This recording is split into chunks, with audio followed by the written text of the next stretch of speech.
Welcome in, my YouTube friends. Please make sure you smash the like and subscribe button. It helps out more than you will ever know. We got a great show ahead today. Looking ahead to some of the Champions League fixtures with my partners in crime. As you can see, Nigel Reo-Coker, James Benge, and Michael Lahoud. Join me today. Sit back, relax, and let us entertain you. Que Golazo begins right now. Hey, welcome along, everybody. Ian Joy, James Benge, Nigel Reo-Coker, and Michael Lahoud with you today. It's a big week of Champions League action. We are happy to break it all down for you. There's a lot of games going on this week, but first and foremost, I'm going to say hello to my guys. Nigel Reo-Coker, how are you doing? I'm good, thank you. Yourself, Ian? I'm doing great, thank you very much. Looking forward to the games today. Michael Lahoud, if you had a rest, are you ready to go this week? Yeah, I feel much better, and I feel even better looking at you, Ian. You look like my therapist down the street with the glasses on, so thanks for bringing the calm to the show. If you need any help whatsoever, please never come to me because you'll end up in a worse state. James Benge, I know you were late today, but you know the fans out there on YouTube have waited patiently to hear what you've got to say. How you been, buddy? I've been good. Yeah, sorry for keeping everyone waiting. It's a day of high drama here in the UK, but I think we'll come to talk about whatever games in England are actually happening, if any. We'll see.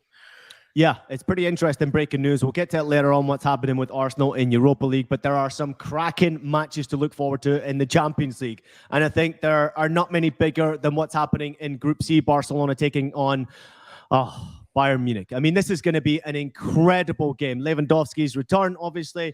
Bayern having this Bundesliga slump right now, 3 draws in a row.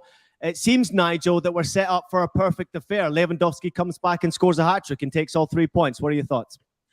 Well, I think it's a massive game. It's a great game. Look at the grin on your face. Hey, Mike, just be careful who you get advice from because you might just end up like them, okay? That's not a good therapist. Anyway, let's get back to it. It's a game that everyone's talking about. It's the game that football fans want to see. It's the return of the golden child. But for me, I'm going to look at a different angle of it, Ian. I think there's going to be a lot of players with a point to prove because it's 2 massive clubs, historic clubs in Champions League football, big in their own domestic leagues. And for Barcelona, you probably say they're kind of on a rebuilding process right now, and it's looking kind of good and stable. While Bayern Munich, they're a bit inconsistent, but they have the talent, the individual talent, and the players to turn it on. I think that this weekend results will play no kind of reflection on the game we're going to see. I think Bayern Munich are going to raise their standards, raise their game because it's Barcelona. As much as everyone's looking at Lewandowski, I think for me, what people are not realizing as well is Sadio Mane has a point to prove. And again, for me, this is just my personal opinion. I believe Sadio Mane left Liverpool just because of the fact of he felt it was the Mo Salah show at Liverpool. I don't think he felt he got enough credit at Liverpool, enough love for what he contributes to that team and what he does. So obviously he's gone to Barcelona and he's definitely heard the talk about, oh, you know, you can't replace Lewandowski no matter who you bring in. He's gone in there. And I feel he's going to have a point to prove as well, as much as Lewandowski. And it's funny because all the press and everything's all about Lewandowski scoring goals in La Liga. He's going back home. But I do believe Sadio Mane has a point to prove as well. He left that club to be the main man. He's going to want to show that he is the main man at Bayern Munich and that they don't miss Lewandowski. And it's his terms and it's his team. And he's got the ability and the strength to carry this team. So that's what I'm going to be more interested in. I really like that point. And I think one of the intriguing things about Mane is not just the goals that we know he brings, the goals and the assists, but what he does off the ball. And I've just been writing about this in a Liverpool context, and you can see how much they miss that. I mean, that conductor of the press is maybe the best way of putting it. Someone that really disrupts the team, you know, disrupts the opposition in the most dangerous parts of the pitch. And I'm intrigued to see how much Bayern Munich can do that against Barcelona, because if you were kind of looking at a weakness in this Barcelona team, and I have to say, Ian, you were telling me last week that I was massive. Was it last week? I think so. That I was massively underplaying how good this Barcelona team were. And I think you're right. I'm not going to say this very often, but I was wrong. Ian was right. This Barcelona team are really, really good. But the weakness, it's kind of in the fullbacks. It's maybe in defence. It's how well can they play out? How will they deal with the sort of pressure coming from Mane, Musiala, Muller, like a kind of unit that has just added one piece, but really knew how to exert pressure on their team. That to me kind of is where it gets fascinating, because we do see a team that knows who it is and that's just kind of added pieces here and there with this Barcelona team of brilliant talent, but one that kind of still probably has to be tested in fire a bit more than Bayern have. With so much focus being put on the center forward position, I love that both of you talked about Mane, because that's who a disgruntled player, a player who's not being talked about enough, is him. And we know how he reacts when he's doubted. He's got a bit of fire to him, that African fire, the African punch that he gives. But I think this game is going to come down to the wide players. Both teams boast just talented world-class wingers. Like Sane being one of them. He was the one that changed the game and won them that game in Italy against Inter Milan. And Ousmane Dembele, a player who cannot stop scoring or assisting, and his work rate on both sides of the ball have improved. The fact that both teams, Pavard, the weak link for Bayern's back line, Jordi Alba, because he gets forward. Where does Jules Koundé play? Do they play him at center back, which we saw in the Champions League first game, or do they play him at outside back, which we've seen in La Liga? I fully expect him to play outside back. He can play either side, left or right, and that matchup between he and Leroy Sané is going to be massive, and just one of those heavyweight boxer sort of affairs. Whoever wins that matchup, their team will win the game or have the best chance of winning. Yeah, I think it's going to be an interesting game. Obviously, having Lewandowski as the big talking point takes a bit of pressure off Bayern Munich going into this game. And I did predict that Bayern would maybe struggle this year to get out of the group. And it's mad to say that. It's ridiculous to say that, because it's Bayern Munich and it's the Champions League and they should make it to the knockout stage with ease. They proved that against Inter Milan, that they are still a dangerous side. The goals are kind of spread around, the players around. We know that they're a different side completely now without Lewandowski, because you're no longer relying on the goals from him anymore, which is, in my opinion, double figures easily in the Champions League, every Champions League campaign. I don't think Sadio Mane gets you double figures this year in the Champions League. I think he's a different player completely. So they are going to share the goals around, but I'm worried a bit about Thomas Müller. He's frustrated. His comments coming out recently that he wants to recognize and let the players who have come into this football club that this is Bayern Munich. Draws are unacceptable. They have drawn the last 3 in the Bundesliga. They have not been playing well. They have not been taking their opportunities. It has been entertaining games as far as I'm concerned, watching them in the Bundesliga. But I think this one's going to be a difficult one. I honestly believe that Barcelona, the way they're playing right now, how dangerous and dynamic they are, and I don't think the fullbacks, James, are as necessary a problem as that a lot of people are talking about. Maybe if there's a weakness or a weaker part to what they have right now in their roster, it might be that fullback position. So I'll support you there. But I think they're better than we're all expecting. So this game's going to be a cracking game. Really looking forward to it. You all make very valid points about how the game ends up. Quick prediction on the game, Nigel, before we move on to the next one. I'm going to go for Bayern Munich win. I think that they've got a lot more threat. Sorry, I'm sorry, Mike. Did I disturb you there? Did I just wake you up? No, I literally just I heard something about Bayern and winning. Win. I just feel that they've got a lot more goal threat. And as we've seen without Lewandowski there, the goals are being spread along that team there. And I think that they're really going to be pumped up for it. And I'm going for a Bayern Munich win. Mike? I'm going for a Barcelona demolition. They have so much to play for. They have a player who is not going to leave that stadium without humiliating his former. Remember how we got Lewandowski to Barcelona? You don't want to piss off the sleeping giant who was sleeping in the Rayo Vallecano game in week 1. He is awake from his slumber. It's going to be the revenge game in Munich, and the whole stadium. We know how that stadium reacts when it's 60 minutes in and that first goal hasn't gone. I think Barcelona will dictate possession, and Lewandowski is going to run a riot on that back line. Let me just interject again quickly, sorry, before James goes next. Ian, James, and I know Mike is very aware of this. I don't know why he doesn't think this. When you have a player that's played at a club for so long, and you've got other colleagues and teammates that know you well, we are all creatures of habits. Trust me. The players there will be able to give a lot of info on Lewandowski, on his habits, on what he does, how he likes to do things. There's a lot of information on him there. It's not going to be as easy as you think it is. That's what players, sometimes I think fans fail to realize. They're creatures of habits in how you train. There's the moves that you make, the things that you do. We know each other well. Bayern Munich are going to be very aware of that. While for Barcelona, it's a new entity with a new front line with players that they've never come up against. That's my point. Sorry, James. I really like that because also, I know you're kind of talking about it in terms of, football, the game. Obviously, you played so well, but I can't help but think as well that all the staff at the Allianz Arena are going to be like, well, look, we know Robert Lewandowski likes his his pre-match drink to come at this time, or he likes his towels laid out just this way. So what we're going to do this time is do it all to annoy him, but everything like 1 degree out of place just to wind up Lewandowski. I'm with you though, Nigel. I think I don't think this will be. I could see this going anyway, but I kind of a shade like Bayern Munich in this. I think they kind of know who they are, and you know, just chuck the Bundesliga stuff out the window. They're obviously just trying to make it fun for themselves, so that they can, you know, win it in February rather than winning it in December. Oh, I love James. That's my James right there. James is telling the truth, because we know Bayern is still going to win the league, even though Ian wants to keep on taking little digs at little glitches in the matrix system. But it's Bayern's matrix. Yeah, listen, I am absolutely wanting Bayern Munich to have success. I want them to have success. I want the Bundesliga clubs to have success, but I still fear, and I'm going to continue to say this, there's something not right at Bayern Munich right now, and I don't know exactly what it is. You can tell what's happening in the Bundesliga is unusual. Thomas Muller's clearly unhappy, and he's Mr. Bayern Munich. So he senses that there's something wrong inside that dressing room.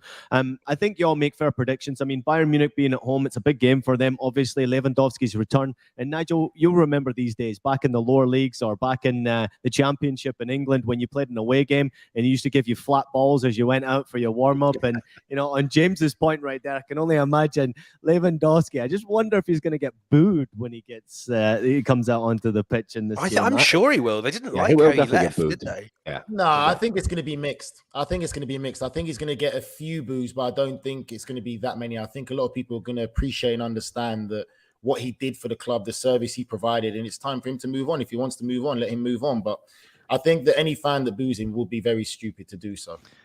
Yeah, that's Nigel Rio Coker, everyone, calling out all you Germans out there and everyone around the world who's a Bayern Munich fan that is angry at Lewandowski. And why would we doubt him, right? Only the 9 goals from the 6 games that he's played at Barcelona right now. I think he gets on the score sheet. I think it'll be a draw in the game. I think it'll be a score and draw. I can see a 2-2, which is not a good result, in my opinion, for Bayern Munich, because it gives Inter Milan the opportunity to catch up a little bit. They play away to Victoria Pilsen. I would expect everyone is going to back me in thinking that they will be favourites in that game. Let's move on to Group G.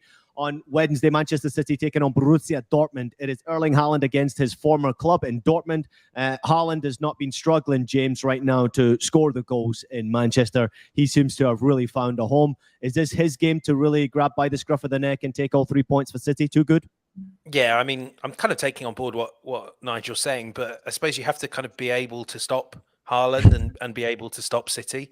And right now, it doesn't look like there's a team in the world that could slow this machine down. I love how he's kind of just fitted into the groove so easily.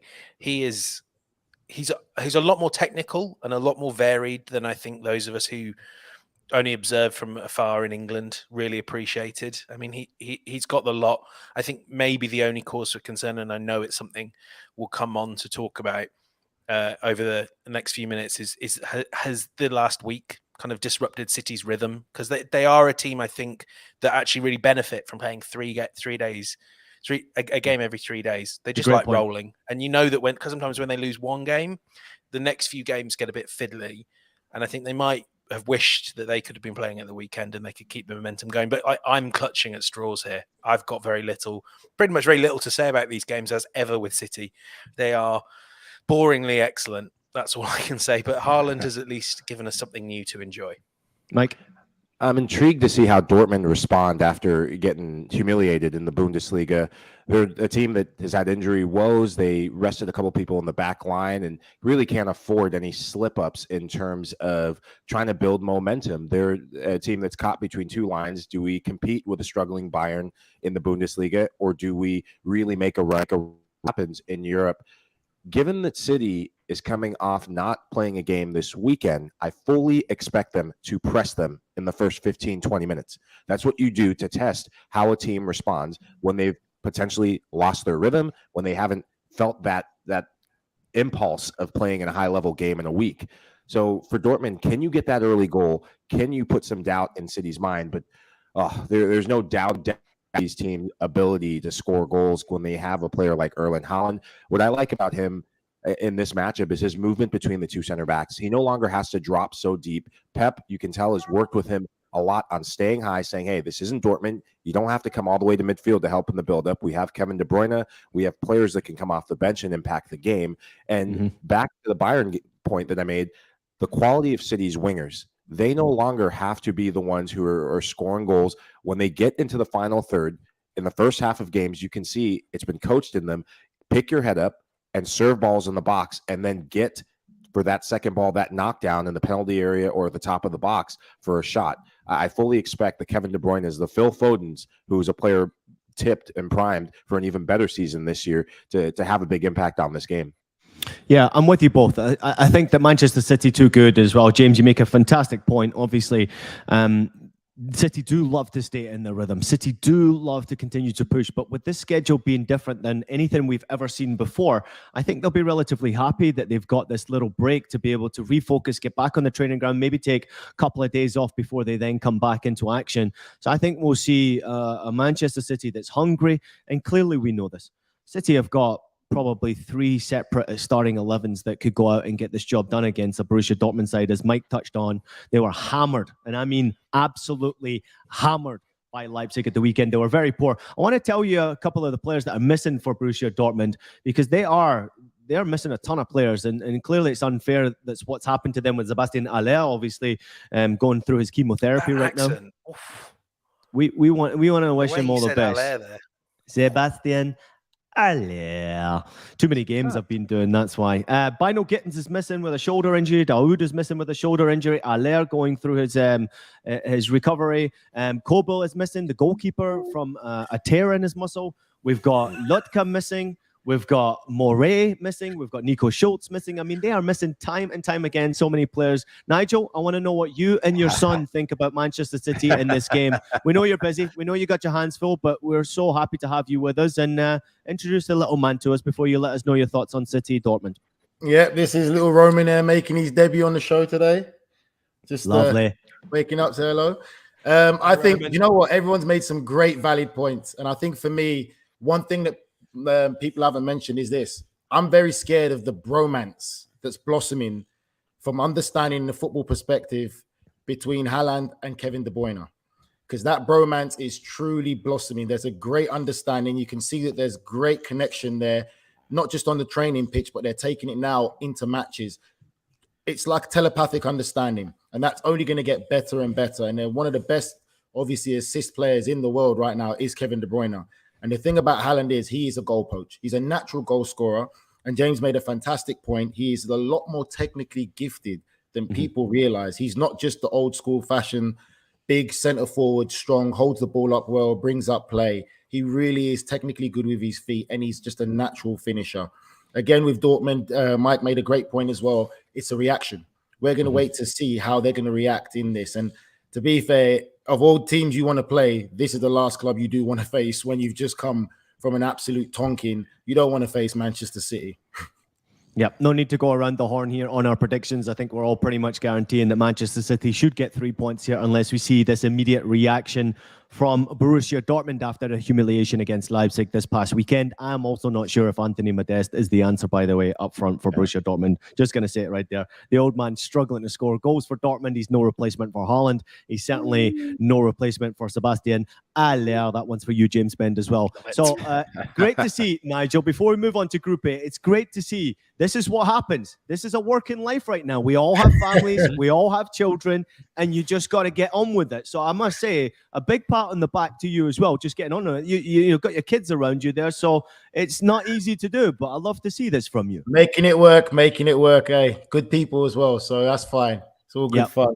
When you're working with good people, it never seems like work. Let's move on to Group A. We've got Liverpool taking on a fantastic Ajax side who had a terrific result against Glasgow Rangers in the opening match. Liverpool desperately needing big points in this one, Nigel. I mean, this is a huge game for Liverpool. It's a huge game for Jurgen Klopp. They've had a rest right now, obviously, after missing this weekend's Premier League action. So they should be fresh and ready to go. Are they going to see a reaction from the Reds against Ajax, or do you think this is a tough one? They're going to need to show a reaction, but I think for me, there has to be a lot of soul searching in Liverpool right now. I think that they've had the time to, this weekend with games not being on, has kind of helped them, where they can do a bit more of a deeper soul searching to see what the issues and the problems are. I think personally, for me, my opinion is this. I just look at this Liverpool side. I think missing Mane is one of the big things.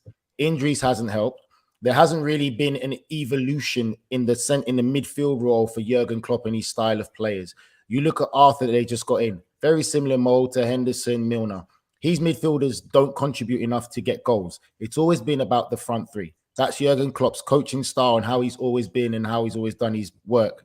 So for me, there has to be a bit of an evolution in that midfield area, but it will mess up the system and the style of how Jurgen Klopp likes to play. I don't know what you guys think, but for me, I look at Liverpool. You take about a year ago, 2 years ago, the intensity that they played in, it was marvelous to see. I don't see that same intensity. I don't think it's too much on the personnel that's missing. I just think the players are drained and tired. And I know for some people, they're like, oh, you know, they're footballers, they need to be fit.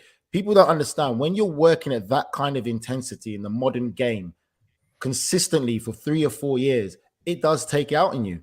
They don't look as sharp as they did 2-3 years ago. Nigel, are they tired of Jurgen Klopp? Just sorry to interrupt you, but are they tired of Jurgen Klopp? Well, are they tired of the way he coaches? I've put that out there a few times. I've said it's the 7-year itch, and it's very similar to his time at Dortmund. It's that 7-year itch. And I think that if you don't rotate enough and do enough changes in that dressing room for new players who your message comes across to in a different manner to really arouse them to go and perform, it becomes a bit of white noise. So I think that does play a part. And again, if you want to put in comparison, you look at some of the players that Pep Guardiola has let go, where people have even raised an eyebrow at the fact, how do you let go of Raheem Sterling when he's coming into his prime now? And you're very comfortable to, because at times as a manager, you have to analyze the dressing room you're in, where if you want those players to perform at such a high level, maybe it's time for them to go. I suppose that the challenge is it both. I agree, it needs freshening up, but also the Liverpool system. It was just a machine that hummed. They were a team where you could name, unlike City, you could go down the list and name that 11, and that was the same 11. You know, Thiago came in, and it was the same 11 for 2 years, the same strongest 11, and that's kind of how things like their press, their off-ball work. It has to work because, you know, Liverpool players have to know that when Alexander-Arnold is caught high up the pitch, they know Henderson will drop in. And I think, like you say, it's kind of a mixture of so many factors. Henderson maybe doesn't have the legs to drop in. He's being asked to do different things on the ball because the strikers have changed. I think if you gave Klopp a lot of time, it would get back to where it is. You know, it gave him the opportunity to freshen things up. But I do think it's not going to be very easy to solve these things overnight. I don't think there's a silver bullet for everything that's kind of ailing Liverpool right now, especially if this Van Dijk thing is more than a wobble. If it's more than just him being knackered. And we should say they played every game last season, and pretty much every game was must win. The nature of being in the title race until 2 or 3 minutes before the final whistle. If Van Dijk's a problem, then everything else is, because that whole defense worked because they had the best centre-back in the world. If they don't have that anymore, and also I have a question for you guys as people that played football, know what it's like coming back from injuries, especially an injury as big as the one Joe Gomez suffered. When you look at Gomez now, is it just that he's been injured and hasn't played football for a long time, or is there something more to it? I'm really intrigued by that one, because he's another one that if he's fallen off a cliff suddenly, you don't have this sort of defense that can hold firm at one end and let your attack do stuff at the other end. And Mike, I don't know if you got any thoughts on that. Yeah, and I think that's a great thing. We've talked so much about the attack, we've talked so much about the midfield, and they'll definitely be soul searching, and they better be searching for midfielders in the January transfer window. Fully expect that. Jurgen Klopp, after the Napoli loss, identifying Jude Bellingham, identifying Bellingham as well on my FIFA Ultimate team. So that's not going to happen. Let's be honest. The one thing that they don't talk enough about is their back line. And when I look at this back line, the amount of games, when you play games, when you've had injuries the season before, this Liverpool back line was decimated with injuries. They come back, and it allows them to make that surging run towards being minutes away from winning a Premier League title. Emotional exhaustion, emotional deflation. We've all been there in one way or another, whether it's jobs or on the field. You can't that fatigues you. Then these players all have to go and play with their national teams, and you have a shortened preseason because the World Cup. These players look mentally and physically exhausted. And when you talk about Joe Gomez, look at him and Trent on that right side. They are getting shredded, and teams are identifying that side. There's a massive gap between Gomez and Van Dijk, Gomez and Trent. And that is the biggest problem. Liverpool got to where they seasons because they were good defensively. Yes, they could score goals, but they are at their best when they get back to defensive principles. They sit in their own half and then counter teams. I'd actually, if you're a Liverpool fan, I wonder if you'd actually prefer that to stop the bleeding. You know, you have the quality to get match winners at the end of the day. And Mohamed Salah, Firmino seems to have found some of his goal scoring form. Nunez has goals in him. Now you need to get solid defensively, because winning a 1-0 game is just as good as winning 6-5 or 5-4. For Liverpool, this is a make or break sort of game before this international window. I think it comes at a bad time for them. Roman, do you have anything to add? I mean, Nigel, do you have anything to add before we move on? Yeah, Roman has something to add. No, good point. I think for me, when you look at all of that, what we're talking about, again, you do worry about Van Dijk's form. I think when you look at Liverpool from a tactical point of view, if you guys were managers, you know Trent Alexander-Arnold is fantastic going forward, but questionable defensively. Most teams have always played down his side because of how much he pushes forward. Robertson on the opposite side is the better all-round defender, gets forward and gets back. But Trent Alexander-Arnold has that ability of a central midfielder with vision and quality given time. So what we used to see with Liverpool was Van Dijk was so good, so up for it. He used to cover that all the time. Now that he's having a bit of a torrid time himself, now we're seeing him get exposed a lot more, which means obviously, like James said, there is a problem and you are worried because Van Dijk is not being able to cover it as easily as he used to. But that's what you got to understand when you play in Liverpool tactically with Liverpool. They know Trent Alexander-Arnold isn't the best defensively, but what he brings to the team in the attacking sense, it's too much to not play him. He brings so much in the sense of creating goals, assists, and helping the team to win. You're going to have to take his lapses defensively or his defensive inability at times, because that's what comes with it. And I think the problem as well with Liverpool is the fact that their attacking three isn't really scoring. I think we can all question the fact of, when does Jurgen Klopp really look to the evolution of his style of playing with getting more creative midfielders who are going to score goals and contribute more?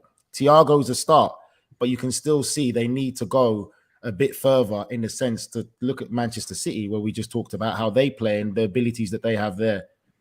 Yeah, thanks everyone for your comments as well. Matt Osman saying that he just doesn't see Liverpool losing this one at home, and he knows that Ajax are a terrific side. They had another big win this past weekend, 5-0 over Heerenveen.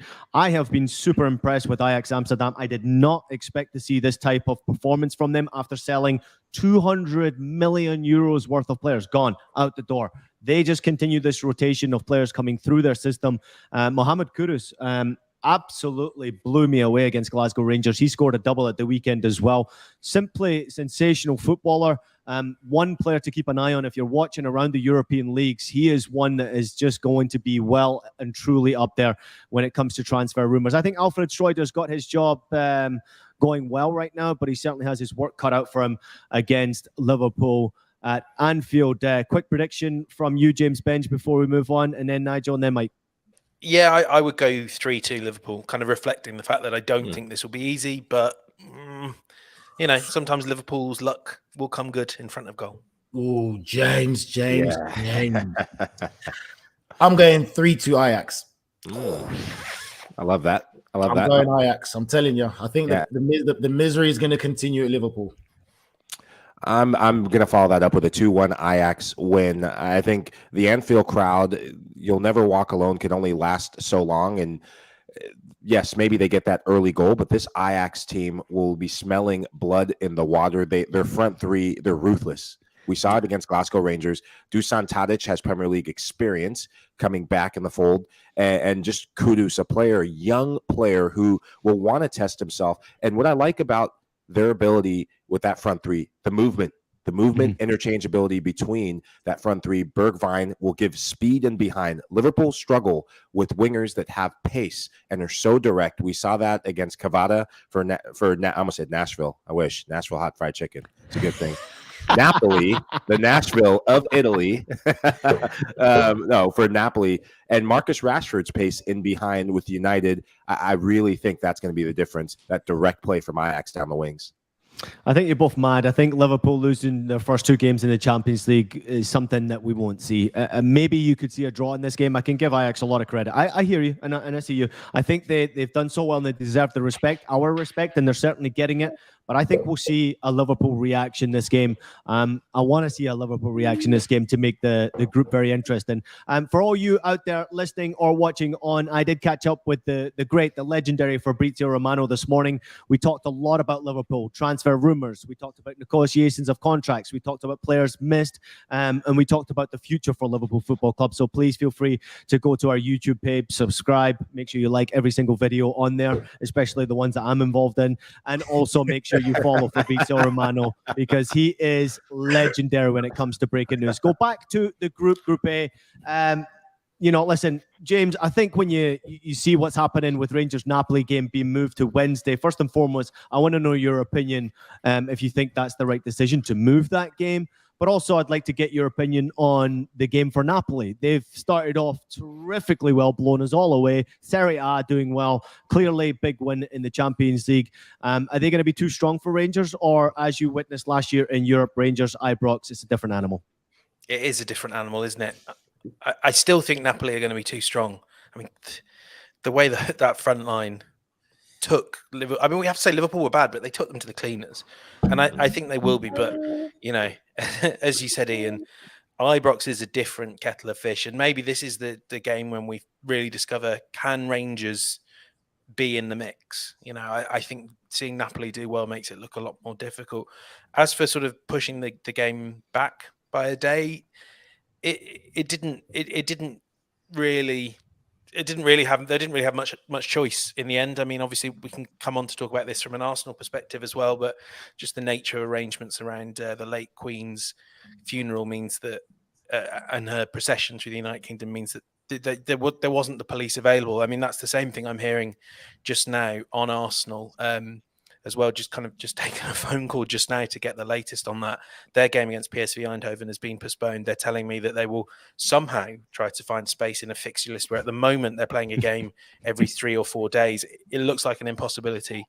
From what I'm hearing, they'll probably have to postpone one of their Premier League games between now and the World Cup, one of the midweek ones. I mean, it's very hard to know what the right thing to do here is. I think it's pretty clear that the Premier League shouldn't have postponed last weekend's games because Chelsea versus Liverpool, I'm expecting to be postponed. Brentford against Arsenal, that's in doubt as well. Wow. This is strange, and I don't know. None of us really know what the appropriate response to these things are, but what's very clear is you're going to have a lot of footballers in the coming months whose hamstrings will not at all thank the FA and the Premier League for postponing last weekend's games. But in the end, the police means if you can't police these games, you can't really play them. Yeah. Well, before we move on to the best of the rest, real quickly, I don't need any comment from Nigel and Mike on this game. I just want a quick prediction on the score, please. Nigel first. Napoli 2-0. Mike. Napoli 3-0. Wow, nobody giving Rangers a chance. I'm going for Rangers to get a result in this game. I think Napoli will find it difficult. No away fans. Let's not forget that as well. Going to be very, very hard. Plus, after Queen Elizabeth II's passing, I can only imagine that Ibrox is going to be loud and incredibly proud. The best of the rest, let's look at Group D. Sporting taking on Tottenham, Marseille taking on Eintracht Frankfurt. Sporting and Spurs both won on match day 1, so it'll be who leads the group after that game. We're looking forward to seeing if Spurs can continue their fine form. And then Frankfurt heavily beaten and then lost again at the weekend versus Marseille, who had Alexis Sanchez on the score sheet once again. Fantastic side. This is going to be a tough one for Eintracht Frankfurt, so I think it's going to be Marseille who look clear favourites in that one. Group B, Leverkusen against Atletico Madrid, Porto against Brugge. Both teams that won their game on match day 1 are away from home on match day 2. This group could absolutely get it a little bit spicy. All right, let's take a quick break, but when we return, we'll take a look at Wednesday's delicious fixtures, including Chelsea with a new boss in charge. Oh yeah, it's the Champions League. We'll be right back. The UEFA Champions League. 9 months of heart-stopping, hold-your-breath exhilaration. While Mbappe shines in the city of lights, Benzema's racking up the hat tricks, and the Reds want more magic in Liverpool. This ain't amateur hour. This is the best of the best of the best. This is the UEFA Champions League. Stream every match live on Paramount+. Every single time I see promos for the Champions League on CBS and Paramount Plus, I get excited because I know we're back. This is an unusual fixture schedule. It's crazy missing games right now in the UK for British clubs, but this is a crazy schedule because of the World Cup. Let's not forget that. But these games are coming thick and fast. Welcome back into the show, everybody. I'm Ian Joy with Nigel Reo-Coker, Michael Lahoud, and James Bench. We are looking ahead to the Champions League games on Wednesday. Let's start in Group E. Chelsea taking on Salzburg. We got a new boss in charge, Nigel. Graham Potter's in charge of his first game for Chelsea. How do you expect that one to play out? I actually have no idea whatsoever. I know Graham Potter's a good manager. I can't sit here and lie to the footballing fans. I actually have no idea how this is going to play out. We know what Graham Potter was about being at Brighton. This is a whole new different kettle of fish. This is a different caliber level of players he has to deal with, different egos. There's a lot going on still at Chelsea. There's quite a few things that I've heard that I still don't kind of agree with. I don't agree with ownership getting involved in the dressing room, going into the dressing room and having contact with players. I don't agree to that. I think that creates a bit of a problem for managers. And I'm sure that there's more James can add to that. Did that never happen at West Ham, Nigel? Not really, no. Not ownership, not direct contact into the dressing room. If it goes through staff members, maybe it's a different story. But when owners are direct in contact with players and not doing it through the protocol of staff and, you know, different staff members saying different it's kind of strange, right, Nigel? It's kind of strange that you would have an ownership being in the locker. Even when you're a player and you're in the locker room, Mike, you'll know all about this well, and the owners walk in, it's a different vibe. The whole vibe of the locker room completely changes. Because players can read that and they can look at the manager and then look at the owner, and you can read body language, whether the owner really is actually a fan of this manager or whether the manager has any power or the manager is just a little bit of a yes man. These things happen in football. It's a reality. I know some people probably might not talk about it, but I've seen it before and it does happen. So for me, I honestly have no idea how Graham Potter is going to be. I think that once we watch the game, that's where we're going to get a bit of a reflection on what he's going to start trying to do or the identity he's going to start trying to create at Chelsea. I think given Graham Potter's defensive record and how he started the season with Brighton, I think he'll bring those principles because Chelsea's back line and their midfield line look like a sieve. I mean, you could literally wear a fishnet and walk right through their entire team to the goal. It's that easy right now. Graham Potter, he's going to try and build a team ethos around this team that looks like a bunch of individuals. The biggest relationship is, can he get buy-in with his newest transfer that wasn't even his player? Thomas Tuchel's former guy, Aubameyang. I know we peppered him, actually, not me. You peppered him, Nigel. I'm still butthurt about that you peppered him. The man that's been in the the English capital, again, for literally 2 weeks. This is a big game for him. He's back home. And a lot of pressure on Graham Potter and to touch to American ownership. It's just what American owners do. Look at the Dallas Cowboys. I don't know if any of you watch NFL football. Jerry Jones is the coach. Todd Bowley is the real coach here. When was the last time the Cowboys won anything? Let's keep it football. But when was the last time the Cowboys won anything? 20-something years ago. So that's exactly what happens when you let ownership get involved. My thing is this. I bet you James can add to this. So, James, I was very critical of Aubameyang in that game because I feel he had an opportunity to score a goal and be a killer instinct striker, but he tried to play too much laughy joking, tried to reverse the pass back to Sterling, which even Sterling was surprised. And my criticism is this. Aubameyang, you are a top striker. Put it into the back of the net. Celebrate your goal. Because if Chelsea go 1-0 up, it's a different game we're looking at. And that is my criticism of him. You need to show and stop being too laughy and jokey, which was kind of the problem he had at Arsenal, where he did at times it seems like he doesn't take serious football seriously. If I was his captain and he did that, and I know his character, trust me, I would have fired a rocket right up his derriere. And that's my point. You need to be clinical because at the end of the game, it's a serious business. And from him not being clinical, Chelsea lose and his manager gets sacked. You're going to make me sort of, coming on to that point, you're going to make me give away something I was kind of holding in reserve for whenever Arsenal next play Chelsea. But I'm no reserves there, mate. No reserves. Let it out. It's very interesting when you mention that laughy and jokey side of Aubameyang. And I know when he left, obviously there were a lot of teammates that were very disappointed kind of to see him go to Barcelona.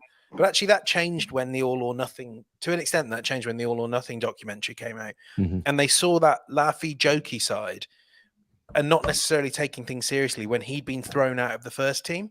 And I think well, I know from from people I've spoken to that there was an awful lot of frustration that it felt like Aubameyang didn't really take that at all seriously, and his teammates. It was difficult. He put his teammates in a really difficult position, and it was all a bit of a joke to him. I mean, I get that against Dinamo Zagreb. Part of me thinks, did he just want to show, look, I can be a team player to you, Raheem, and I can help you out, Kai. But as you say, like, they've not signed Aubameyang to be the team player. They've signed him to be the 25 goal a season striker, and he needs to start proving that. I don't know how well he fits in to Graham Potter's system because. Graham Potter's been using players like kind of Neil Maupay and Danny Welbeck, who are very good at what they do, but they are not paid £350,000 a week to do that. They are not superstars who turn up in Lamborghinis and have an aura to them. And Aubameyang does. And there are other players at Chelsea that are just like that.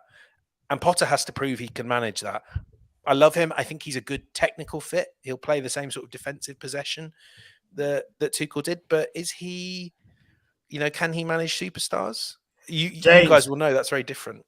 That's why you're my guy. I know exactly what you're saying. That's why you're my guy, James. Thank you. So you actually backed me up in my point where Mike and Ian were kind of, I'm being a bit too harsh. No, because as players, you can see that. And I know you know it as well, Mike, and Ian, definitely you know that. You can read about players' personalities. And for me, it's a bit too laughy jokey. If he was on my team, he'll wind me up. And I think that other players should be able to say, put it into the back of the net. But the problem you're going to have is when a player is on that much money, just come back from Barcelona, played at Arsenal, you question his appetite, which is another thing that we still question now. But now he's got a new manager. Graham Potter has to try and get him on side. And that's going to be difficult because it's not he signing, which goes again to the roller coaster of being able to look back at ownership if this doesn't go right because of the decisions they've made and the crazy transfer market that Chelsea have been criticised for having because of the players that they've recruited. Yeah, you guys all make valid points, and I have to give James Benge a lot of credit for his prediction of the Dinamo Zagreb result because he called it right from the start. And I think I said 2-1. I did it as well. Wow, Nigel, nobody remembers. Let me tell you, when I was speaking to Fabrizio Romano, he opened up some really interesting points about Todd Boehly and the appointment of Graham Potter, how that deal came about, how early that connection between the two had actually taken place and why pretty much Graham Potter was given the job at the end. So please make sure you go and watch that one on our YouTube page, or you can also listen to it on the podcast with Fabrizio Romano. Just real quickly before we move on to the other game in this group, a quick prediction. James, I'll let you go first, seeing as though you got Chelsea right the last time. I think Chelsea will edge this one 2-1. No, actually, I don't. I think it's going to be a draw, 2-2. 1-1. Something draw. 9-9, 6-6, 5-5, 6-10. Mike? I think Chelsea win this one. I say 2-1 win.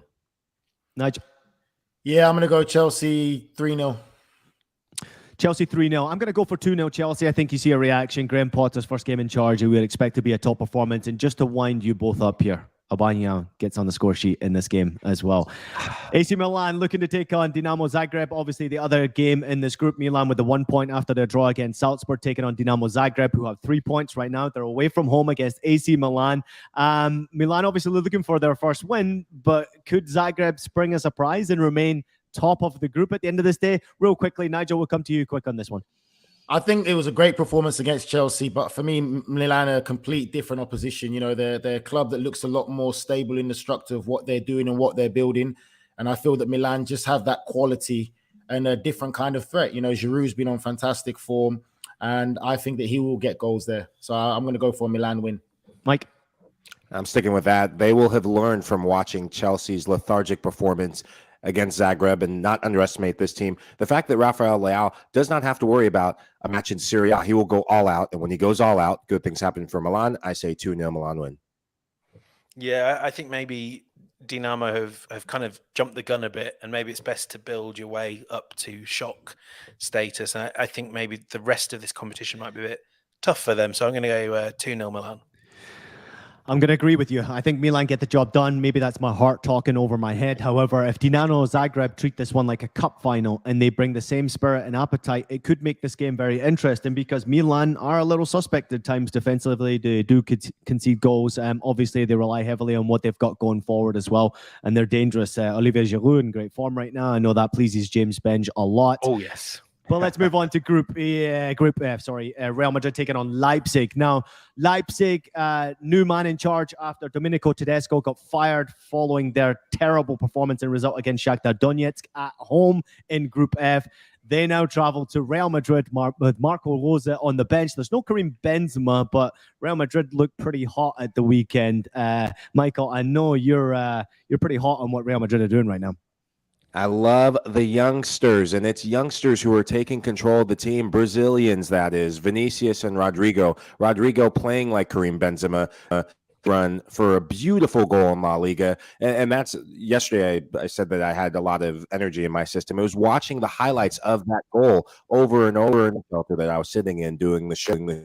But when I look at this Madrid team, it's time for the youngsters to take that next step in the Champions League. And it comes against a team in Leipzig that they're going to be full of confidence. After that 3-0 win against Borussia Dortmund, the way they did it, it's not going to be as easy of a game. But once that first goal goes big, I think you'll see a bit of doubt. Emil Forsberg was immense for Leipzig in that Dortmund win, setting up goals. And wonder if the young midfielders, Camavinga, if he gets a start, Chamonix seems to have settled in. If they can make their imprint on this game, Madrid go and win pretty comfortably. Nigel? Yep, I think that Real Madrid for me right now, I've been very impressed. Again, we spoke about it before, about the recruitment, the balance they've got between young and experienced. They've got some of the best young players, in my opinion, in world football there. And just to add to what Mike said, again, for me, I'm a big fan of character. And what I saw and what I'm seeing from Vinicius Jr., the fact that he's embracing that there's no Benzema, I'm the man, I'm the star guy. I love it. I absolutely love it from such a young player. He's really just saying, right, this is my team. Let me take control of this. And I think that goes a long way. And I would say for me, Real Madrid are looking very good. Yeah, same. I thought it was fantastic the way that they weathered the storm against Celtic, and it was a real storm. And then kind of when the chance came, and this is what happens when you have this blend of youth and experience, they just killed it. They killed the game off. They knew, the Modric's in that team knew when it was, and then the youngsters had the quality. I'm really excited to see Eden Hazard as well. I know he wasn't great at the weekend, but as the sort of false nine that's going to succeed Benzema, I don't think anyone had his career going in that direction when he arrived, but he'd made a good fist of it against Celtic. And I think maybe one of the great stories of this season could be a bit of a revival for Hazard, whose career seemed over. So I hope it goes well for him. And that's saying something, because as an Arsenal supporter, I was delighted when he left the Premier League. Let's say that Real Madrid looked very hot this past weekend. I think we're all pretty excited about their performance, and there's no doubt about it. Nigel, you touch upon a great point there.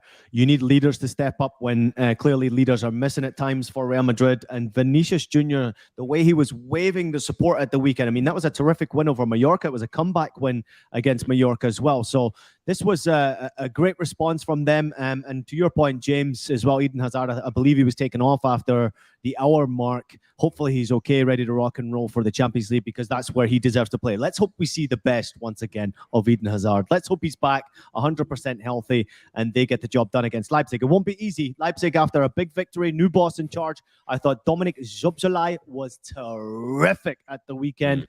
If he can stay healthy, he's a real key player for what Leipzig are trying to do. I think, Michael, we touched upon this partnership between Timo Werner and Christopher Nkunku. That needs to get better if they're to have any chance of having success in the Bundesliga and in the Champions League, especially when you go to places like Real Madrid. The partnership needs to be everything. Nkunku was frustrated because Timo Werner apparently doesn't lift his head up to look at any player that's around him. Just went for goal every single time, and that kind of annoyed me when you have good option. Go ahead, Nigel. Did you just say apparently doesn't lift his head up?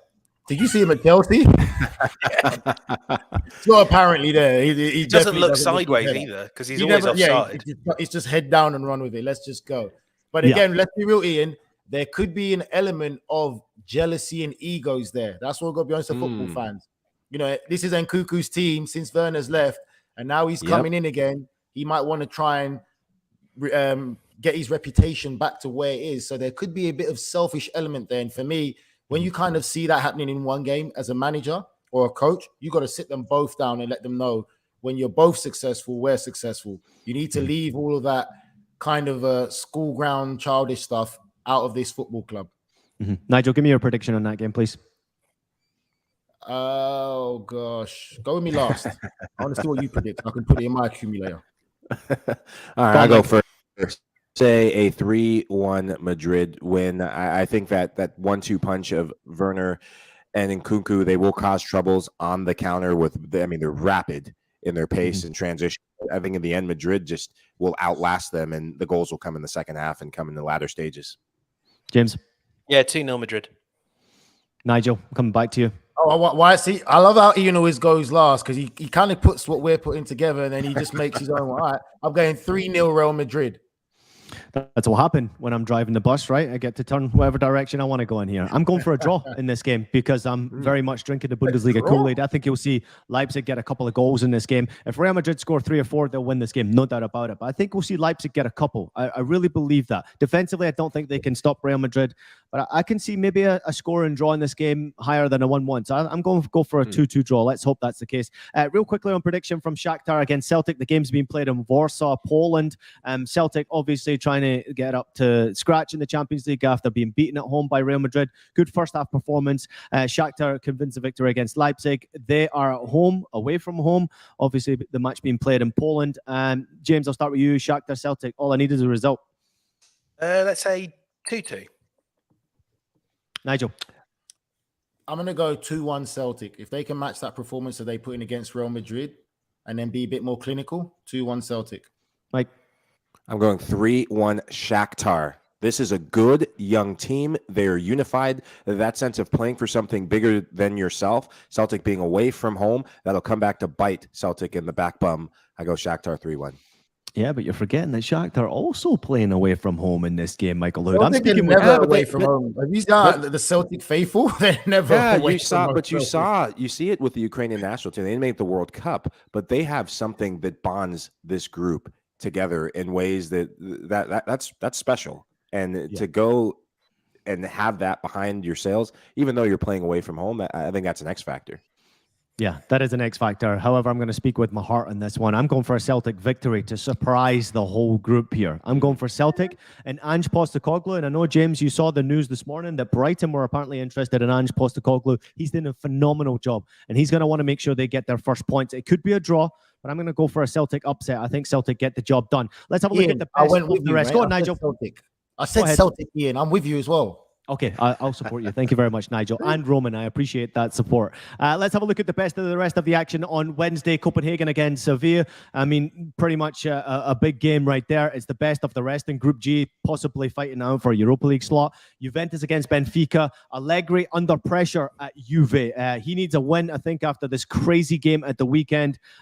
This is a cup final for both of these teams, obviously trying to see who finishes second in Group H behind PSG, who are away to Maccabi Haifa. It's a chance for PSG to notch some big-time goals, see if they can kind of push the stats up to the stratosphere in this group. It's going to be an interesting one, but of course, we're very much looking forward to what happens in Group H. PSG remain one of my favorites to have success in this competition. Final thoughts before we go. Roman, I'm going to leave the final thought to you before we go. Do you have anything to add? Yeah, he just said thanks. Thank you for having me. He's made his debut. He said one day he'll be playing in the Champions League as well, but he definitely will be playing for Arsenal. Said no. Well, let's just hope he's better than his father. That's won't for sure. Be playing, James. Oh, I'm done with him. James, what do you got to add here? Obviously, it's been a crazy week. You've dealt with a lot. You've been working tremendously hard this past week, and you're still dealing with what's happening with the fixtures. Yeah, it's all very strange, isn't it? I don't know why, but a tweet from Paddington really set me off, and I'm a Republican. Really weird week. But I mean, I'm going to do what anyone would do in this and decompress by doing some quite boring stuff like watching Juventus's absolutely turgid game against Benfica. I'm looking forward to seeing. Well, I'm expecting to see Max Allegri get sacked quite soon because they are rubbish. Ooh, I'm with you on that there one, you go, Mike. James. Who's going to replace him before Thomas you go? Tuchel. It's got to be. Yeah, Yeah, happen, good man. point. Good Yeah, but point. you're forgetting there's a number of good coaches who are still available right now, including a former player from Juventus, I seem to remember. Michael Hood, what you got before we go? Final thoughts? I'm excited to see how the English clubs react and the British clubs really to the passing of the Queen, matches being postponed, and you still have to get it done in the Champions League. We saw a couple slow starts from Manchester United, which I'm not going to talk about. It's going to be better for my headache that's pending if I think about talking about them. But it has a big impact on your flow and the momentum you build from league play to the Champions League. So I'm keeping an eye on that because that could be a massive storyline moving forward. Yeah, I've got my eyes on all the fixtures for the British teams after taking this rest this past weekend. Interested to see what happens at Chelsea with the new boss in charge. Interested to see what happens with Leipzig at Real Madrid. Liverpool obviously got a big game against Ajax. There's so many games. We've just rattled through most of them there. A big thank you to Nigel Reo-Coker, Michael Lahoud, and James Bench for joining me. A huge thank you to Roman as well for making his debut on the show. We appreciate your input. And thank you so much to everyone out there who's been listening to Que Golazo. Please make sure you take a minute to leave us a rating and a review on your favorite podcast platform. We're available on Apple Podcasts. We're available on Spotify, Stitcher, and anywhere else you listen to your podcast. We're also available on video. Yeah, unfortunately for Nigel, we're available on YouTube. So make sure you subscribe to our YouTube channel and visit youtube.com. See you next time, everyone. Enjoy all the games. Thank you so much to the boys. We'll see you next time. Enjoy the matches.